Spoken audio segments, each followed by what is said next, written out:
Pernahkah kalian merasa ada yang janggal saat menonton The Boss Baby? Kita melihat seorang bayi yang tidak hanya bisa berbicara, tapi juga memakai setelan jas mahal, membawa koper, dan bertingkah laku layaknya seorang pemimpin perusahaan besar. Namun, mari kita lihat dari sudut pandang yang berbeda. Bagaimana jika semua kemewahan korporat dan agen rahasia itu sebenarnya tidak pernah ada? Bagaimana jika Baby Corp hanyalah sebuah pelarian mental yang diciptakan oleh Tim, seorang anak tunggal yang dunianya mendadak runtuh karena kehadiran seorang adik?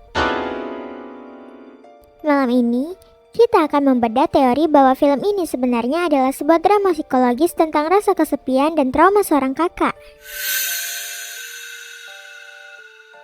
1. Imajinasi sebagai benteng pertahanan. Bagi Tim yang baru berusia 7 tahun, imajinasi adalah dunianya. Ketika orang tuanya membawa pulang bayi baru, perhatian yang tadinya 100% milik Tim mendadak hilang. Teori ini menyebutkan bahwa Tim menciptakan skenario spionase ini sebagai mekanisme coping untuk mengatasi rasa sakit karena diabaikan. Baginya, lebih mudah membayangkan adiknya sebagai penyusup rahasia daripada harus menerima kenyataan bahwa kasih sayang orang tuanya kini harus terbagi. 2. Simbolisme bos dan dominasi rumah. Kenapa sang adik digambarkan memakai jas? Dalam pikiran anak kecil seperti Tim, seorang bayi yang baru lahir memang bertingkah seperti bos. Bayi menentukan kapan orang tua harus bangun, kapan mereka harus makan, dan kapan mereka bisa istirahat. Bagi Tim, adiknya adalah seorang diktator kecil yang menguasai rumah tangga mereka dengan tangisan sebagai perintahnya. Itulah alasan kenapa Tim memvisualisasikan adiknya sebagai bos baby, sosok yang secara otoriter mengambil alih kendali hidup orang tuanya. 3. Papiko sebagai proyeksi ketakutan terbesar. Misi besar untuk menghentikan anjing abadi dari Papiko sebenarnya adalah metafora dari ketakutan terdalam Tim akan ditinggalkan. Dalam logika Tim, jika ada sesuatu yang lebih lucu dan lebih abadi daripada bayi seperti anjing, maka orang tuanya tidak akan lagi mencintai siapapun. Pertempuran melawan anjing-anjing ini adalah simbol perjuangan batin Tim untuk membuktikan bahwa dirinya masih berharga dan layak mendapatkan cinta di tengah perasingan keluarga. 4. Perspektif orang tua yang bertolak belakang. Bukti terkuat dari teori ini adalah bagaimana orang tua Tim melihat bayi tersebut. Di mata mereka, sang adik hanyalah bayi normal yang butuh popok dan perhatian.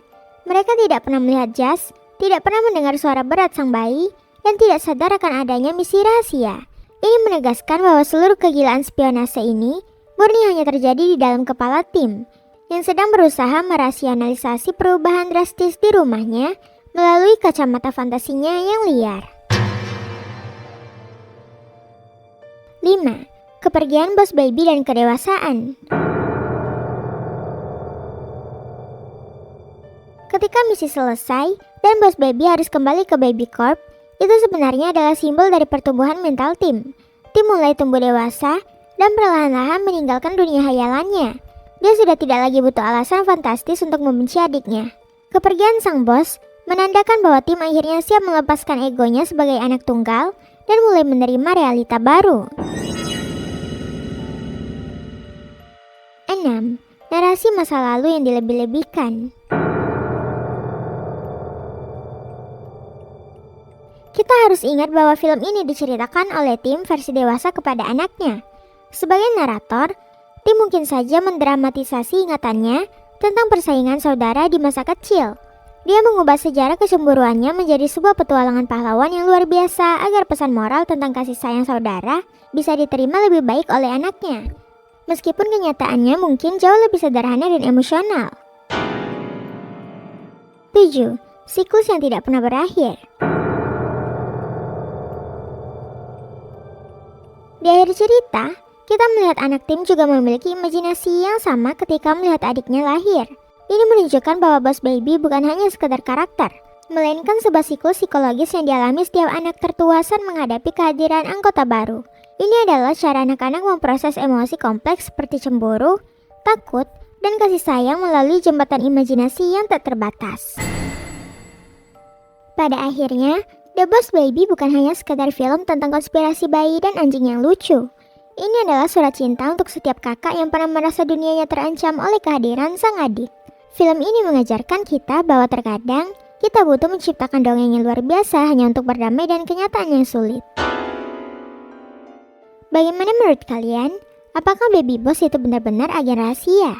Atau hanya sekadar cara tim untuk tidak merasa kesepian? Tulis pendapat kalian di kolom komentar ya. Dan mari kita diskusikan teori ini lebih dalam. Sampai jumpa di bedah teori berikutnya.